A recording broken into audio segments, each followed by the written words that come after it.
What's up, everybody, and welcome back to another episode of Lockdown 23-1. That's right, I have a few crazy stories coming your way today. And if you are new to this channel, we talk about all things prison and crime related, from recent news to people telling their wildest and craziest moments in lockup. Why do we talk about this stuff? It's because I want to keep people out. My mission is not only for people to fear and stay the hell out of prison, but also to expose some of the darkness that goes on behind those walls. A lot of stories and situations go unnoticed because it just ain't publicized like it should be. Anyways, let's get into the first story.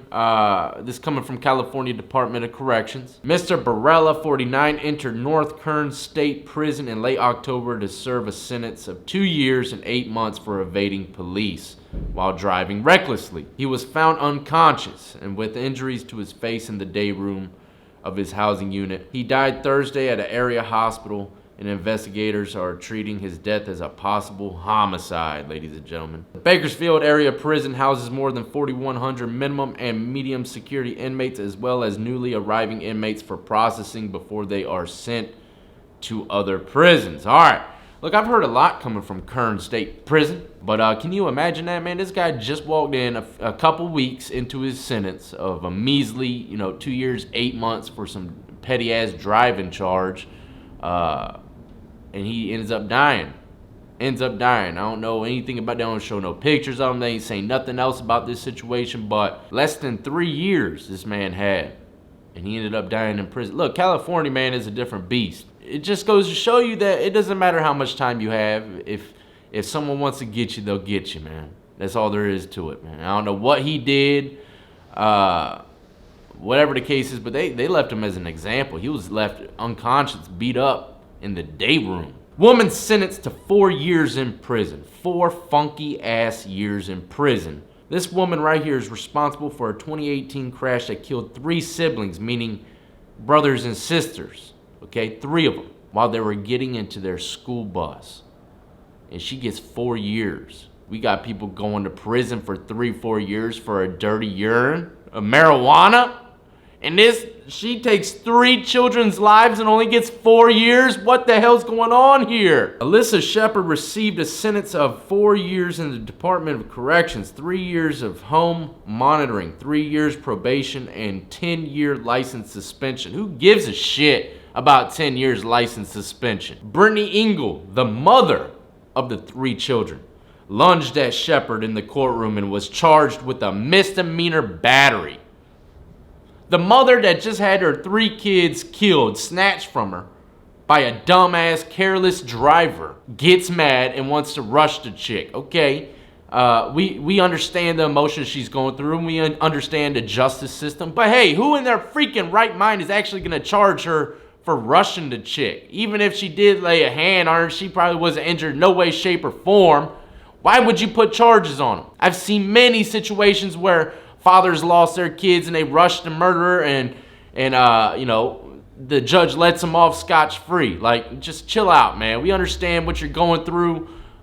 This is your only warning, We understand. Well, not in this case. The mother of the 3 kids that were taken gets charged with misdemeanor assault. I'm sure it'll be dropped, but still, just that the fact that she was charged is insane, and the fact that this freaking chick only got 4 years. Shepard was driving the truck that hit and killed a 9-year-old and 6-year-old twin brothers. A 4th child was seriously injured but survived. Police said Shepard passed the school bus, which had stopped for the children to board, and hit its stop arm extended. A jury convicted her of reckless homicide, criminal recklessness, and passing a school bus causing injury. Meanwhile, Tekashi 6ix9ine gets 24 months.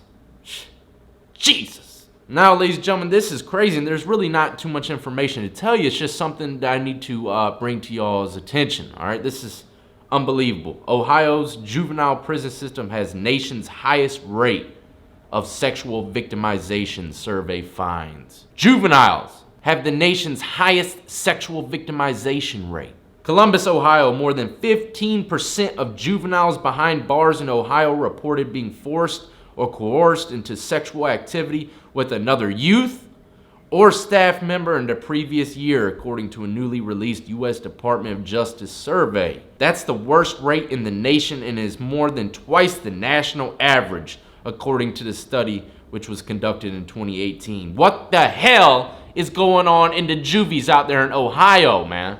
There ain't nothing else I can say about this, man. You know, be aware.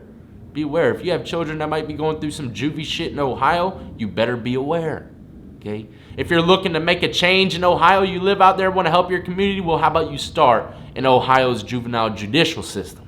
That's what you need to start working on, you know, if you want to work on something. But yeah, I just thought I had to bring this to y'all's attention. This shocked the hell out of me. Next, I don't know if y'all remember the woman from Facebook. She did that viral video where she accidentally shot the guy in the head. She was trying to be gangster, flashing the gun around, and accidentally popped dude in the head. And I'm very surprised to see that he survived. When I watched the video months ago, I thought he passed away. You know, so today this brings a new light to the story for me, a new ending. You know, he survived. And he was going through some serious shit, recuperating. He's still recuperating from the whole incident. But the chick, she's going to prison, ladies and gentlemen. Okay, remember the chick that just got 4-piece for taking 3 children's lives? Okay, you got freaking 4 years. 4 years, okay, for taking 3 children's lives. And this lady right here, Cassandra Damper, was sentenced to serve 10 years for an aggravated assault count and 5 years for a tampering with evidence charge.